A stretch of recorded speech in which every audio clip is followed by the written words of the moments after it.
Hello dear student, welcome back to our YouTube channel जहाँ पर हम लेटर वैदिक टाइम पीरियड के बारे में डिस्कस कर रही हैं। आज हम उन्हीं के सोशल एस्पेक्ट को देखेंगे।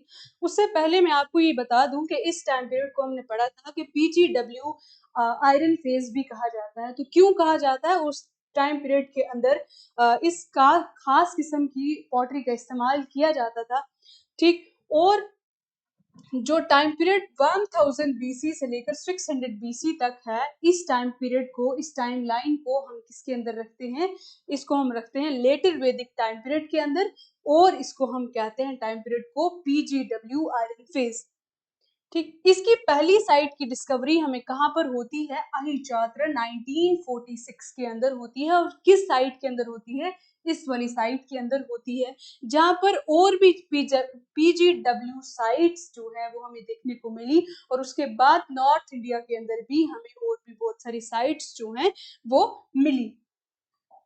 उसके बाद PGW पॉटरी जो है वो एक व्हील से बनाई जाती थी। ठीक है। और क्ले से बनती थी, और उसका कोर जो है वो बहुत ज्यादा पतला होता था।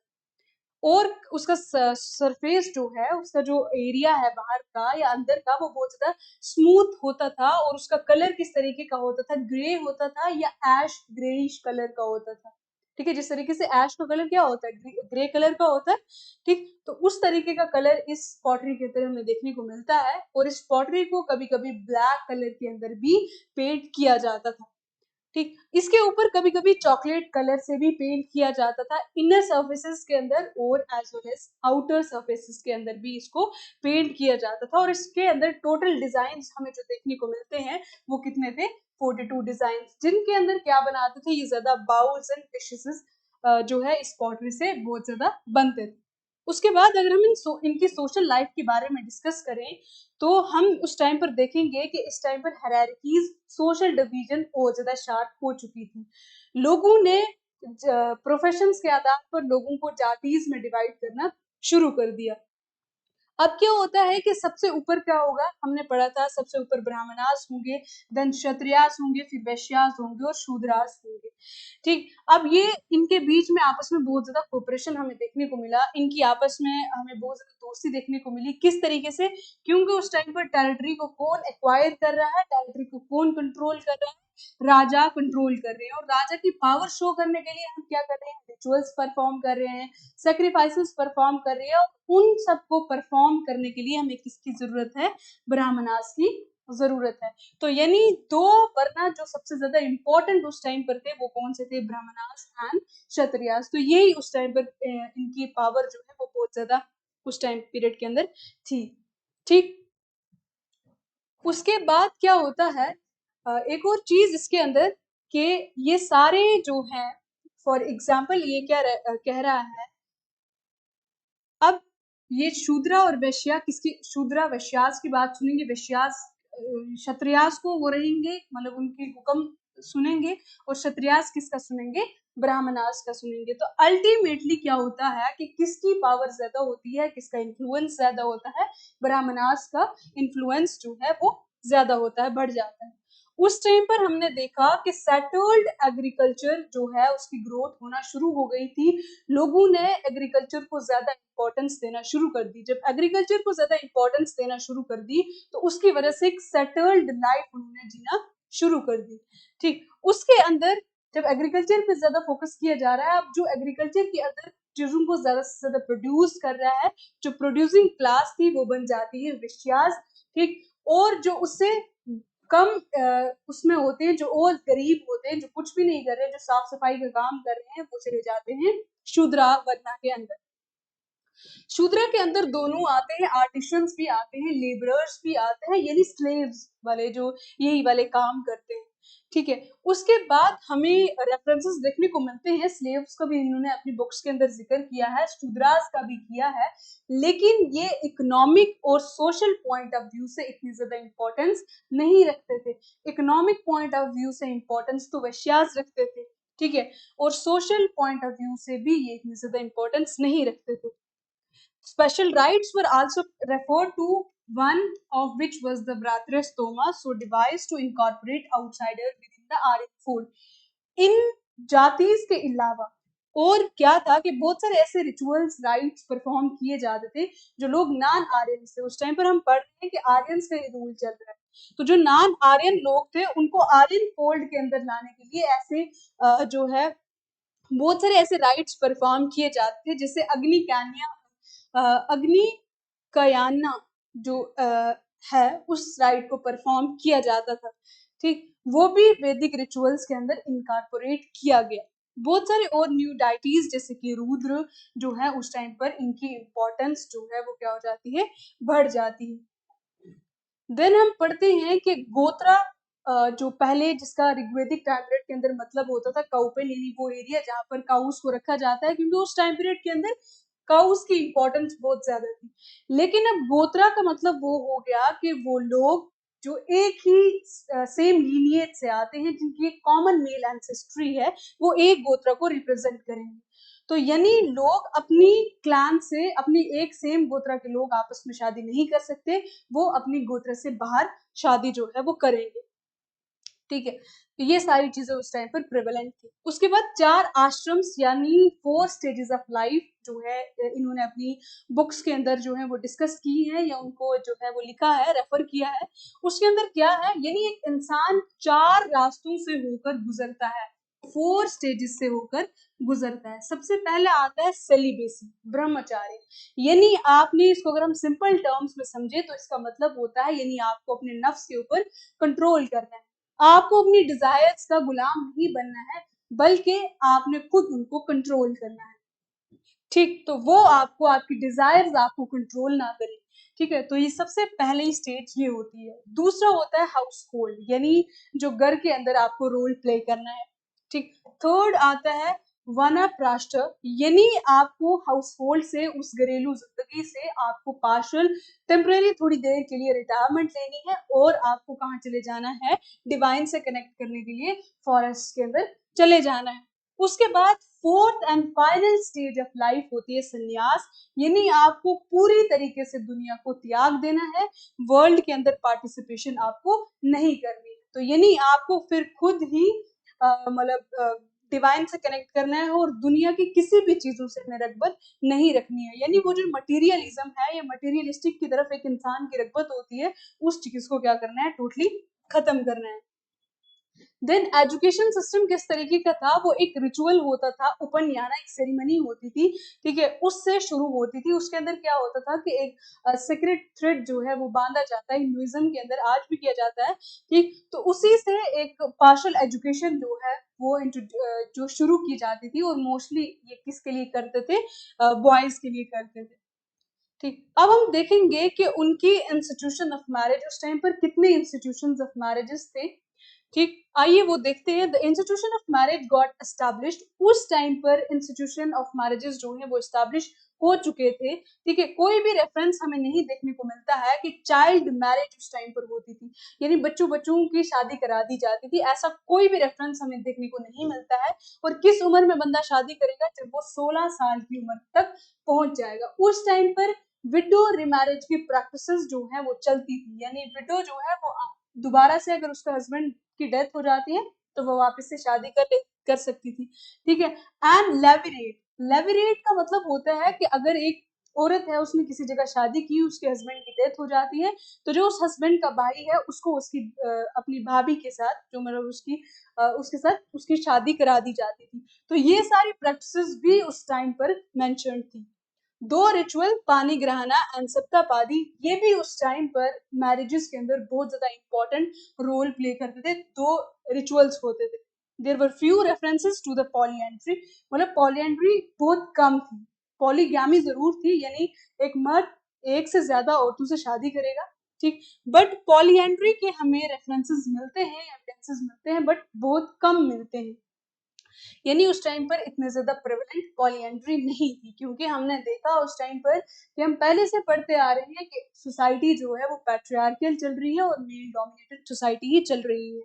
वर्ना सिस्टम के अकॉर्डिंग अगर हम देखें तो 2 किस्म की मैरिजेस उस टाइम पर परफॉर्म की जाती थी। पहली मैरिज कौन सी है, अनुलोमा मैरिज। अनुलोमा मैरिज के क्या अंदर क्या होता है, marriage of a man below his वर्ण, अपने वर्ण से नीचे उसने शादी करनी है, ठीक है, वस्कार अनुलोमा, और ये सेक्रेड टेक्स्ट के थ्रू जो है सैंक्शनड नहीं थी, इतनी ज्यादा पसंद नहीं की जाती थी। प्रतिलोमा मैरिज वो वाली मैरिज है when it was the marriage of a girl or a woman to the man lower than her own वर्ण। एक औरत की शादी उसके वर्णा से बिलो वाले वर्णा में शादी होती है, ठीक, उसको हम बोलते हैं प्रतिलोमा मैरिज, और ये सेक्रेड टेक्स्ट के थ्रू जो है वो क्या थी, सैंक्शन की गई थी। उसके बाद स्मृति राइटर्स जो हैं उस टाइम पर ये बोलते हैं, जिन्होंने स्मृतिज को लिखा, उन बुक्स को कंपाइल किया, वो ये बोलते हैं कि उस टाइम पीरियड के अंदर 8 फॉर्म्स ऑफ मैरिजेस प्रिवेल करती थी। ठीक, तो सबसे पहली आती है ब्राह्मणा मैरिज। ब्राह्मणा मैरिज के अंदर क्या होता है, marriage of a duly dowered girl to a man of the same varna with Vedic right and rituals, मतलब सेम वर्ण का इंसान होना चाहिए, उसके साथ शादी करा दी जाती थी, ठीक है, और वैदिक राइट्स एंड रिचुअल्स परफॉर्म की जाएंगी। फुली रिलीजियस शादी जो होती है वो होती थी ब्रह्मा मैरिज। ठीक, उसके बाद देवा मैरिज। इस मैरिज के अंदर क्या होता था कि फादर अपनी डॉटर को किसको दे देता था, सैक्रिफिशियल प्रीस्ट, यानी वो प्रीस्ट जो सैक्रिफाइसेस परफॉर्म करता था, या मतलब किसी भी ऐसे रिलीजियस पॉइंट ऑफ व्यू से जिसकी बहुत ज्यादा इंपॉर्टेंस होती थी, उसको दे देता था as a part of his fee और दक्षिणा।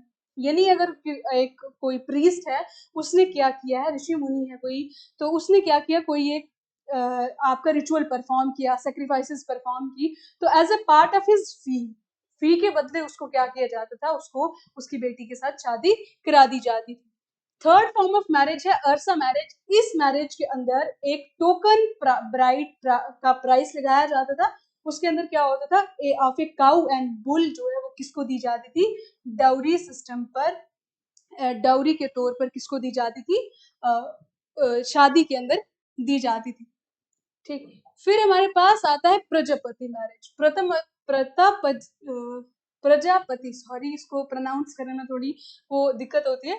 प्रजापति मैरिज जो है उसके अंदर क्या होता है कि फादर अपनी गर्ल को किसको देगा, विदाउट डोरी, डोरी नहीं देगा, ठीक, and without demanding the bride price. उस टाइम पर ब्राइड का प्राइस लगता था, जो ज्यादा चीजें ऑफर करता था उससे शादी करा ली जाती थी। बट इस मैरिज के अंदर, प्रजापति मैरिज के अंदर, फादर उस अपनी बेटी को विदाउट डोरी और विदाउट ब्राइड का प्राइस डिमांड किए हुए अपनी बेटी की शादी करा देता था। ठीक, उसके बाद गंधर्व विवाह। गंधर्व विवाह के अंदर यानी गंधर्व मैरिज के अंदर क्या होता था कि दोनों पार्टीज की कॉन्सेंट होती थी, लड़के की भी और लड़की की भी, तो it's a form of A love marriage. ठीक है, और उसके बाद अगर हम देखें असुरा विवाह के अंदर क्या होता था कि it was a marriage by purchase and was looked upon with disfavour by the sacred text. मतलब जो सबसे ज्यादा उसकी लड़की के पेरेंट्स को चीजें ऑफर करेगा, ठीक है, तो उस तरीके से ऐसे मतलब वो उसको खरीदेगा, मैरिज बाई परचेज, इसीलिए इसको मैरिज बाई परचेज कहा गया है। जो ज्यादा चीजें ऑफर करेगा, ठीक है, तो उसी को जो है वो लड़की दे दी जाती थी। बट सेक्रेड टेक्स्ट ने इसको बिल्कुल भी पसंद नहीं किया है। उसके बाद अगर हम देखें तो हमारे पास आता है राक्षसा मैरिज। राक्षसा मैरिज के अंदर क्या होता था कि एक औरत को कैप्चर किया जाता था, ठीक है, मैरिज बाय फोर्स, ठीक है, किसी को किसी के ऊपर अटैक करना और उसको वहां से उसकी लड़की को अगवा कर देना। तो स्पेशली ये कौन लोग करते थे, जो बैरियर क्लासेस थे, जो लड़ते रहते थे जंगे। ठीक है, उसके बाद हमारे पास आता है पैस्ट्रो विवाह। उसके अंदर क्या होता था कि जब एक लड़की सो रही होती थी या इंटॉक्सिकेटेड होती थी या उसने कोई ड्रिंक किया होता था या मेंटली अनस्टेबल होती थी, तो उस टाइम पर उसको सेड्यूस किया जाता था। ठीक, तो इसको हार्डली हम मैरिज कह सकते हैं, बट ये उस टाइम पर प्रेवलेंट थी। तो इस 8 फॉर्म्स ऑफ मैरिजेस के अंदर पहली 4 जो हैं वो अप्रूव्ड थी बाय द सेक्रेड टेक्स्ट, ठीक, और उनकी इजाजत देता था कौन, ब्राह्मणास इजाजत देते थे, पहली 4 जो है। और जो लेटर 4 मैरिजेस थी उनको वो परमिट नहीं करता था, उनकी परमिशन नहीं देता था। देन अगर हम देखें तो ये 16 संस्कारास, यानी उस टाइम पर कौन कौन से रिचुअल्स होते थे, क्या क्या सेरेमनीज होती थी, वो हम यहाँ पर आप देख सकते हैं। ठीक है, अगर आप इसका स्क्रीनशॉट लेना चाहें तो वो भी आप ले सकते हैं। ठीक, उसके बाद हम देखेंगे कि वुमेन की पोजीशन उस टाइम पर क्या थी, कि औरतों की मतलब पोजीशन क्या थी उस टाइम पर। औरतों को किस तरीके से रखा जाता था। तो हार्डली जैसे अर्ली वैदिक टाइम पीरियड के अंदर वुमेन की पोजीशन लो थी, सेम उसी तरीके से वुमेन की पोजीशन एज इट इज यहाँ पर थी। हार्डली यहाँ पर कोई इंप्रूवमेंट होती है। डॉटर्स को ऐसे देखा जाता था कि as a source of misery, क्योंकि जब उनकी शादी होती थी उनको डाउरी देनी पड़ती थी। और दूसरी बात ये है कि जब भी कोई इन्वेडर इन्वेड करता था तो वो सबसे पहले किनको अगवा करता था, लड़कियों को अगवा करता था। ठीक है, तो इसीलिए उनको as a source of misery देखा जाता था, बोझ देखा जाता था, दुखों का वो चीज देखी जाती थी। वुमेन्स को ट्राइबल काउंसिल या असेंबली के अंदर आने की भी इजाजत नहीं होती थी, ना ही वो अपनी फादर की प्रॉपर्टी को इनहेरिट कर सकती थी। और जो अपर क्लास की जो वुमेन होती थी, अगर उसने किसी से शादी की है तो उस टाइम पर हमने देखा कि पॉलीगैमी जो है वो प्रेवलेंट थी, चलती थी, तो उसको बाकी राइवल वाइफ्स को भी जो है उनका सामना करना पड़ता था। ठीक, तो यहाँ इन सब चीजों को मद्देनजर रखते हुए हमें पता है कि ओवरऑल वुमेन की पोजीशन जो है वो अच्छी नहीं है, यानी थोड़ी सी खराब है। ठीक, उसमें से कुछ जो रानियां हैं, जैसे फॉर एग्जांपल एक राजा उस टाइम पर शादी कर रहा है, तो उसकी जो रानियां होंगी, जैसे जो महिषी जो मेन क्वीन होगी, ये ववाता जो फेवरेट बीवी उसकी होगी, उनको बहुत प्यार से रखा जाता था और उनकी इज्जत की जाती थी। जैसे बाकी पारिवृत्ति जो है उनको इतनी ज्यादा इम्पोर्टेंस नहीं दी जाती थी, यानी जो बाकी वाइफ्स हैं, रिमेन वंस। एजुकेशन वही लोग रिसीव करते थे जो हाई ऑर्डर से आते थे। ठीक, उसके बाद वुमेन का स्टेटस जो है वो डिक्लाइन होना इस टाइम पीरियड के अंदर हमने देखा शुरू हो चुका था। लेकिन टोटल जो अपॉर्चुनिटी है एजुकेशन की, कि ऐसा नहीं था कि उनको टोटली डिनाई किया था कि वो एजुकेशन जो है वो नहीं रिसीव कर सकती थी। हार्डली कहीं ना कहीं से हमें एविडेंसेस मिलते हैं कि उस टाइम पर वुमेन्स जो है वो एजुकेशन रिसीव करती थी। दे वर डिप्राइव्ड ऑफ द उपन्याना, जो हमने देखा कि जो सेरेमनी की जाती थी एजुकेशन के लिए, बॉयज के लिए जो सेक्रेट थ्रेड उनको व्हाइट कलर का बंधाया जाता था, ठीक है, उनसे वो डिप्राइव थी, उनके लिए ये रिचुअल सेरेमनी परफॉर्म नहीं की जाती थी। और जितनी भी रिलीजियस सेरेमनीज थी उनके अंदर उनको पार्ट नहीं मतलब नहीं लेने देते थे। उसके बाद बृहद्रयानिका उपनिषद जो हैं उसके अंदर जो यज्ञवल्क्य गार्गी डायलॉग्स हैं, उन इस पार्ट के अंदर वो ये चीज प्रूव करता है कि वुमेन को हायर एजुकेशन की अपॉर्चुनिटी मिलती थी, और सब वुमेन्स को नहीं, कुछ वुमेन्स को। लेकिन सतपथ ब्राह्मणा के अकॉर्डिंग एक बीवी तभी खाना खा सकती थी जब उसके हस्बैंड ने जो है वो खाना फिनिश कर लिया हो। तो यहाँ से हम इसको इंटरप्रेट कर सकते हैं कि उस टाइम पर वुमेन की पोजीशन कितनी कम है, ठीक है, लो है उनकी पोजीशन। ब्राह्मणा लिटरेचर के अकॉर्डिंग अगर एक मर्द ने अपनी बीवी को मारा, यानी अगर एक मैन अपनी बीवी को मारता है तो उसको सेम पनिशमेंट मिलेगी जैसे कि उसने किसको मारा, शूद्रा को मारा। तो शूद्रा उस टाइम पर लोअर कास्ट मानी जाती थी, सबसे निचले तरीके निचले लोग माने जाते थे। तो यानी जैसे अपनी बीवी को मारा, यानी उसने किसको मारा, शूद्रास को मारा। तो इस चीज से हम आइडिया लगा सकते हैं कि उस टाइम पर वुमेन की पोजीशन किस तरीके की थी। तो ओवरऑल वुमेन की पोजीशन जो है वो गुड नहीं थी, डिटीरियोरेट होती जा रही थी। उसके बाद अगर हम देखेंगे उस टाइम पीरियड के अंदर लोगों की रिलीजियस कंडीशंस क्या थी, great changes to place in the religious life of the people. अब रिलीजियस एस्पेक्ट से अर्ली वैदिक टाइम पीरियड से लेटर वैदिक टाइम पीरियड तक आते आते बहुत सारी चेंजेस होना शुरू हो गई थी। जो पुराने गॉड्स थे, पुराने डीटीज वगैरह थे, उनकी इंपॉर्टेंस अब कम हो जाती है। जैसे कि इंद्रा और अग्नि है, उनकी इंपॉर्टेंस जो है वो क्या हो जाती है, कम हो जाती है। और अब सेक्रीफिशियल साइड जो है रिलीजन की, यानी सेक्रीफाइसेस, यज्ञ वगैरह, रिचुअल्स, इन सब चीजों पर ज्यादा फोकस किया जाता है। ठीक है, और जो लोगों के सुपरस्टिशियस बिलीव होते हैं स्पिरिट्स के ऊपर, रूहों के ऊपर, स्पेल्स, इनकैंटेशंस और विचक्राफ्ट, जादू वादू, ये सारी चीजें वो भी जो है वो लोगों के अंदर बढ़ने लगे। ठीक, उसके बाद जो प्रजापति जिनकी इंपॉर्टेंस अब क्या होने लगी, बढ़ने लगी। रुद्र जो पहले माइनर डीटी थे अब उनकी इंपॉर्टेंस भी जो है वो क्या हो गई, बढ़ गई। पुशन जो पहले कैटल के प्रोटेक्टर माने जाते थे अर्ली वैदिक टाइम पीरियड के अंदर, अब वो इनके गॉड बन गए शूद्रास के। तो यहाँ से हम एक आइडिया लगा सकते हैं कि उस टाइम पर अर्ली टाइम पीरियड के अंदर क्यों इन्होंने ऐसा किया, क्योंकि अर्ली टाइम पीरियड के अंदर कैटल्स की इंपॉर्टेंस बहुत ज्यादा थी, क्योंकि हमने ये पढ़ा था कि जिसके पास ज्यादा कैटल्स होंगी उसकी वो उतना ही अमीर होगा और उसकी पोजीशन उतनी ही हाई होगी। तो कैटल रेट्स होती थी, तो इसीलिए उनकी इंपॉर्टेंस जब हम कम हो जाती है, कब, जब हम लेटर वैदिक टाइम पीरियड के अंदर पांव रखते हैं। उस टाइम पीरियड के अंदर अब लोगों के अंदर ये कॉन्सेप्ट आ गया था कि हमें सिर्फ कैटल रेट्स ही नहीं करनी है, बल्कि हमें अपनी टेरिटरी को एक्सपैंड करना है। तो दे fought battles for the acquisition of land, more and more land। तो उस वजह से क्या होता है कि अब जो पुशन पहले अर्ली वैदिक गॉड थे, जिसको माना जाता था कि वो कैटल के प्रोटेक्टर थे, तो अब उनकी इंपॉर्टेंस नहीं रहती है, क्योंकि कैटल की ही इंपॉर्टेंस इतनी ज्यादा नहीं रहती है, क्योंकि कैटल रेट्स डिक्लाइन हो जाती हैं। तो इसीलिए अब वो गॉड किसके बन जाते हैं, शूद्रास के गॉड बन जाते हैं। विष्णु भी एक important deity as a important deity emerge होते हैं। माना जाता है कि जब कोई इंसान दुखों में हो, परेशानियों में है, उनको हील करने के लिए, उनको उन सब चीजों से बचाने के लिए जो है वो कौन आते थे, विष्णु आते थे। और धीरे धीरे विष्णु, लॉर्ड विष्णु जो है, उन्होंने वरुणा की, लॉर्ड वरुणा की पोजीशन जो है वो लेनी शुरू कर दी।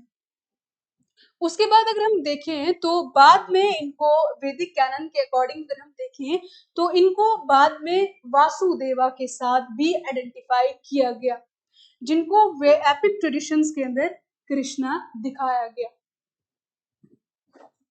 उसके बाद हमारे पास आते हैं sacrifices and the related rituals became elaborate and their execution required the aid of the priests severely. Sacrifices were seen to have some sort of mystical symbolism. The priests thus became the chief beneficiaries and assumed great significance and acquired power and wealth. अब जितनी भी sacrifices है या जितने भी rituals हैं उस time पर इनकी importance बढ़ जाती है, क्योंकि हमने पढ़ा कि sacrificial डेवलपमेंट जो है, ये रिलीजन की वो वाली साइड जो है वो अब क्या हो जाती है, उभर कर सामने आ रही है और उनको ज्यादा इंपॉर्टेंस दी जा रही है। अब उन सेक्रीफाइसेस को, उन रिचुअल्स को परफॉर्म करने के लिए हमें किन की जरूरत होगी, प्रीस्ट की जरूरत होगी। अब प्रीस्ट कौन है, ब्राह्मणास, तो उनकी इंपॉर्टेंस, उन सारी चीजें उनकी क्या हो जाती है, बढ़ जाती है और उनकी पोजीशन जो है वो एलिवेट हो जाती है। अब कुछ सिंबॉलिक ऑब्जेक्ट्स को भी उस टाइम पर वर्शिप किया जाता है। यहाँ पर हमें मूर्ति पूजा के साइंस देखने को मिलते हैं। लेटर वैदिक टाइम पीरियड के अंदर इससे पहले हमें कोई भी एविडेंस नहीं मिलता है। उस टाइम पर हिंदुइज्म के मेन प्रिंसिपल्स कौन से थे, वो बिलीव करते थे डॉक्ट्रिन्स ऑफ कर्मा, जैसे कई की वैसे ही भरनी, ठीक है, maya, transmigration, identification of individual with the universal soul, आत्मा और परमात्मा की मिलन, उसके ऊपर ये बिलीव करते थे, एंड द मुक्ति और फाइनल लिबरेशन, इस दुनिया से चले जाना। ठीक है, the oldest Upanishad and Brihadaranyaka का, ओल्डेस्ट उपनिषद जो है वो है बृहदारण्यक का एंड छंदोग्य उपनिषद, जिसके अंदर किस चीज के बारे में डिस्कस किया गया है कि ह्यूमंस के थॉट किस चीज के रिलेटेड, गॉड के रिलेटेड, मैन एंड यूनिवर्स के रिलेटेड, जितनी भी चीजें इंसान के जहन के अंदर आती हैं वो सारी चीजें इनके अंदर डिस्कस की गई हैं। ठीक, तो उसके बाद वैदिक लिटरेचर के बारे में जब हम डिस्कस करेंगे तो वो हम नेक्स्ट वीडियो के अंदर डिस्कस करेंगे। उम्मीद है आपको इतना समझ आया होगा। तो बाकी सारी चीजें जो है वो हम नेक्स्ट वीडियो के अंदर डिस्कस करेंगे। वैदिक लिटरेचर हमारा बचता है, उसके अंदर हम सिर्फ वेदास को डिस्कस करेंगे। आई होप आपको इतना समझ आया होगा। जब तक के लिए नेक्स्ट वीडियो नहीं आती तब तक के लिए अल्लाह हाफिज, बाय बाय, तब तक अपना ख्याल रखिएगा।